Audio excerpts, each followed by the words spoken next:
Dari miliaran makhluk ciptaannya yang melata di atas bumi maupun yang terbang di angkasa, pernahkah kamu berpikir mengapa Allah Subhanahu wa Ta'ala justru mengirim seekor burung gagak untuk menjadi guru pertama bagi peradaban manusia?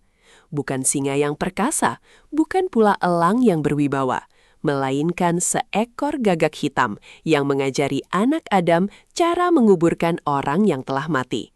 Ini bukan sekadar kisah tentang burung hitam, melainkan sebuah epik tentang dengki pertama, kematian pertama, dan tangisan paling memilukan yang pernah membasahi tanah bumi kita. Setelah Nabi Adam dan Hawa diturunkan ke bumi, kehidupan manusia dimulai dari titik nol. Mereka berjuang membangun peradaban pertama di dunia yang masih liar namun indah. Seiring berjalannya waktu, keluarga kecil manusia pertama ini dikaruniai keturunan. Di antara mereka adalah Habil, seorang penggembala yang lembut hatinya, dan Qobil, seorang petani yang tangguh namun memiliki bibit kesombongan tersembunyi di dalam dadanya.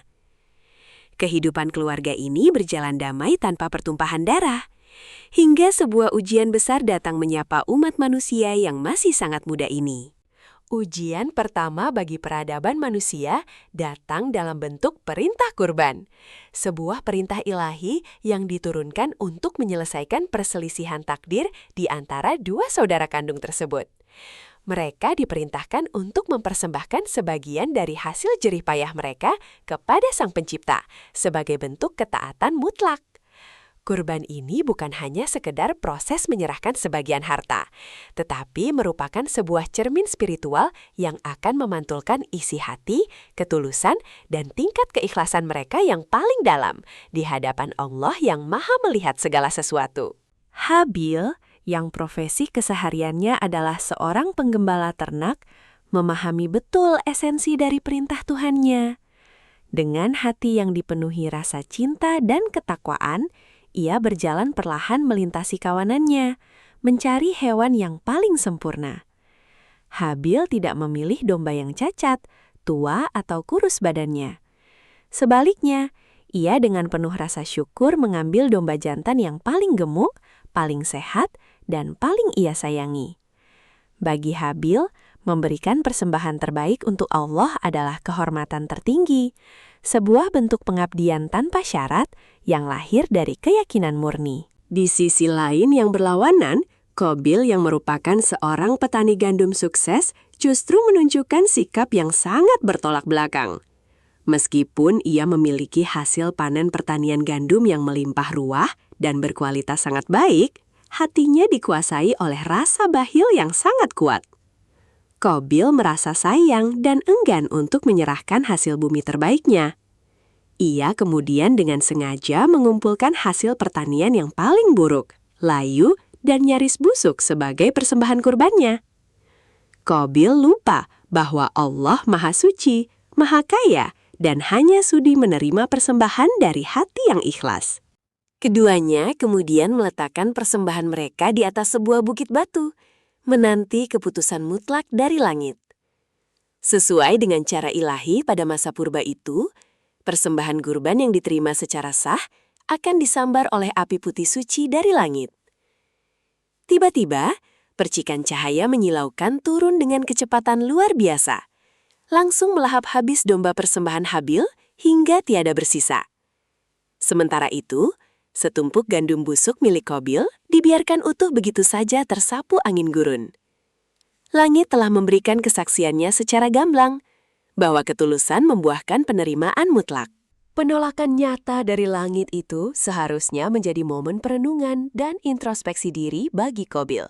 Namun sungguh disayangkan, yang terjadi di dalam batinnya justru sebaliknya.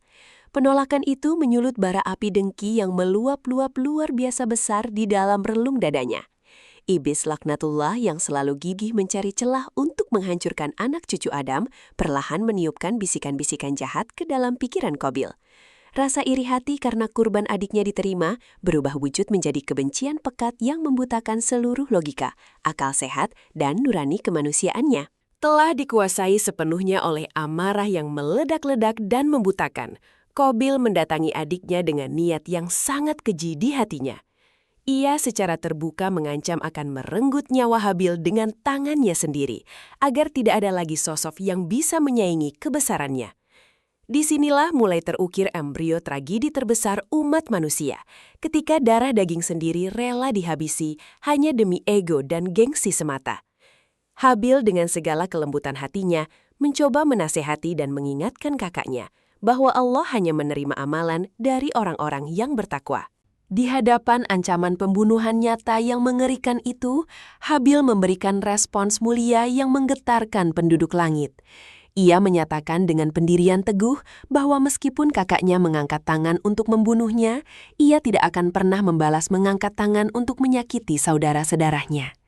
Habil jauh lebih memilih mati syahid sebagai korban kezoliman daripada harus hidup menjadi seorang pembunuh yang menanggung dosa teramat besar di hadapan Tuhan semesta alam. Sebuah sikap kepasrahan agung yang menjadikan Habil sebagai simbol kebaikan yang abadi. Lalu terjadilah apa yang ditakutkan oleh semesta. Hati nurani Qabil akhirnya mati tercekik oleh kesombongan dan dengki yang membara. Dalam sebuah serangan brutal, nyawa suci Habil melayang direnggut oleh tangan kasar kakak kandungnya sendiri. Darah manusia pertama tumpah membasahi tanah bumi yang belum pernah mengenal dosa pembunuhan sejak awal penciptaan.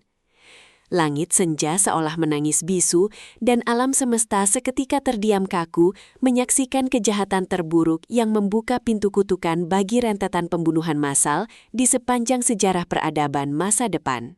Setelah badai amarahnya mereda sesaat, realitas yang sangat mengerikan menghantam tajam kesadaran Qabil. Tubuh adiknya kini terbujur kaku tak bernyawa dalam pelukannya. Kepanikan dan kebingungan luar biasa menyergap batinnya yang kelam. Ia sama sekali tidak tahu apa yang harus dilakukan dengan jenazah tersebut, karena ini sungguh adalah kematian pertama di muka bumi. Berhari-hari lamanya, Qabil mengembara tak tentu arah memanggul jasad Habil yang perlahan membusuk di bawah terik sengatan mentari gurun.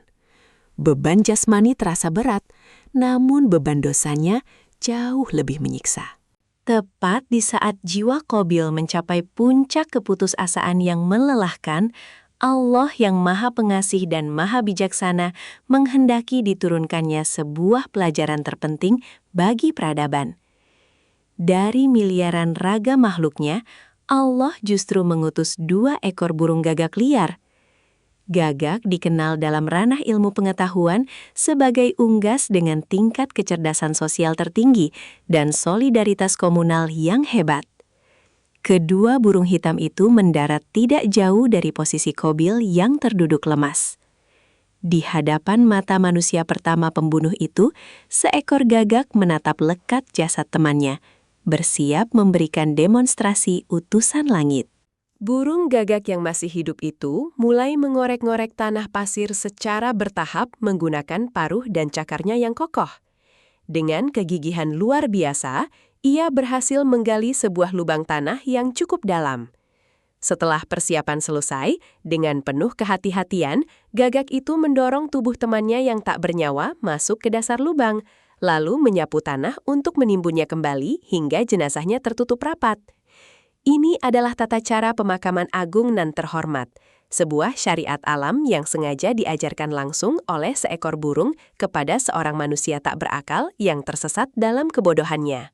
Menyaksikan prosesi menakjubkan tersebut, seketika runtuh dan hancurlah seluruh kesombongan raksasa dalam dada Qabil. Air mata penyesalan menderas membasahi wajahnya yang kotor berdebu tebal. Ia meratap keras dalam kehinaan yang tak terlukiskan oleh kata-kata, menyadari betapa sangat lemah dan bodohnya tatanan pikirannya. Ia berteriak meratapi nasib seraya berkata, "Sungguh celakalah aku ini. Mungkinkah aku jauh lebih lemah dan lebih bodoh daripada seekor burung gagak hina ini, sehingga aku tak sanggup menguburkan jasad saudaraku sendiri."